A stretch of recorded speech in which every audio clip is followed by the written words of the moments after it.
এর জন্য একটি বাটির মধ্যে 1 চামচ পরিমাণ মধু নিন। তারপরে দিব গ্লিসারিন।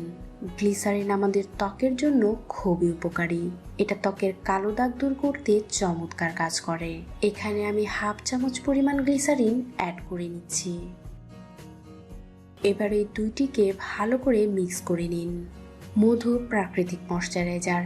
এটা ত্বক থেকে ব্রণ, কালো দাগ এবং শুষ্কতা দূর করার পাশাপাশি ত্বকের মধ্যে উজ্জ্বলতা নিয়ে আসে। আর গ্লিসারিন সব ধরনের ত্বকের জন্যই অসাধারণ কাজ করে। এটা ত্বকের ফাটা ভাব ও বলিরেখা দূর করে ত্বককে অনেক উজ্জ্বল করে তোলে এবং ত্বককে ভেতর থেকে পরিষ্কার করে তোলে।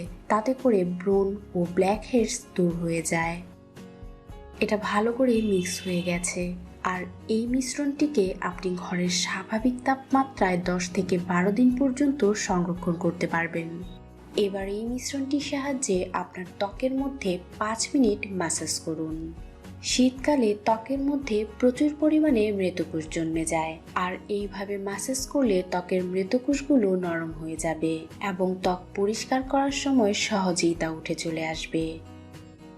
5 মিনিট ম্যাসাজ করার পর এইভাবেই 10 থেকে 15 মিনিটের জন্য রেখে দিন এবং 10 থেকে 15 মিনিট পর আপনার ত্বক পরিষ্কার করে নিন। আর ত্বক পরিষ্কার করার পর ময়শ্চারাইজার অ্যাপ্লাই করে নিন। আপনি যদি নিয়মিত এই মিশ্রণটিকে ব্যবহার করেন, আপনার ত্বকের সৌন্দর্য অনেকটা বেড়ে যাবে। আপনার ত্বক অনেকটা নরম, কোমল ও উজ্জ্বল হয়ে উঠবে। আপনি যদি আপনার ত্বককে সবসময় চকচকে রাখতে চান, তাহলে অবশ্যই এই রেমেডিটাকে ব্যবহার করুন। এটা আপনাকে আপনার মনের মতো স্কিন পেতে সহায়তা করবে। এর জন্য প্রথমে আমার দরকার আদা। আমি আদাকে খোসা ছাড়িয়ে ছোট ছোট টুকরো করে নিয়েছি। তারপর আমার দরকার 1 গ্লাস পানি। এবার এই পানির মধ্যে কুচি করা আদাগুলো দিয়ে দিতে হবে।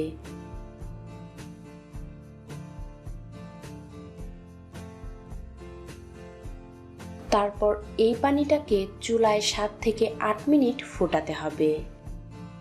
ফ্রেন্ডস, আমি পানিটাকে ফুটিয়ে নিয়েছি। আপনি চাইলে এর মধ্যে থেকে আদা কুচিগুলিকে আলাদা করে নিতে পারেন বা আদা কুচি সহই এটাকে পান করতে পারেন। এবার এর মধ্যে অ্যাড করব 1/2 টেবিল চামচ পরিমাণ লেবুর রস। তারপরে দুইটি উপকরণকে ভালো করে মিক্স করে নিতে হবে। ফ্রেন্ডস, পিরিয়ডের এই বিরক্তিকর ব্যথা কমাতে আদা অনেক ভালো কাজ করে।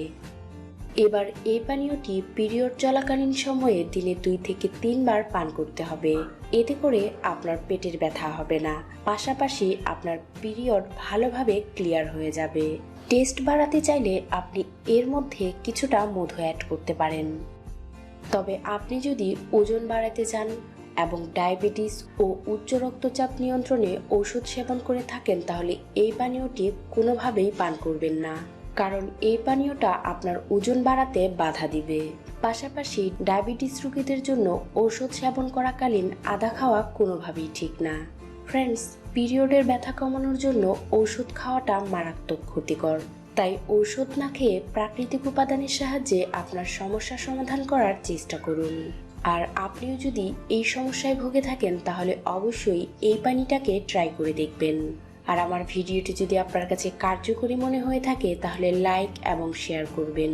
পাশাপাশি আমার চ্যানেলটিকে সাবস্ক্রাইব করতে ভুলবেন না। এই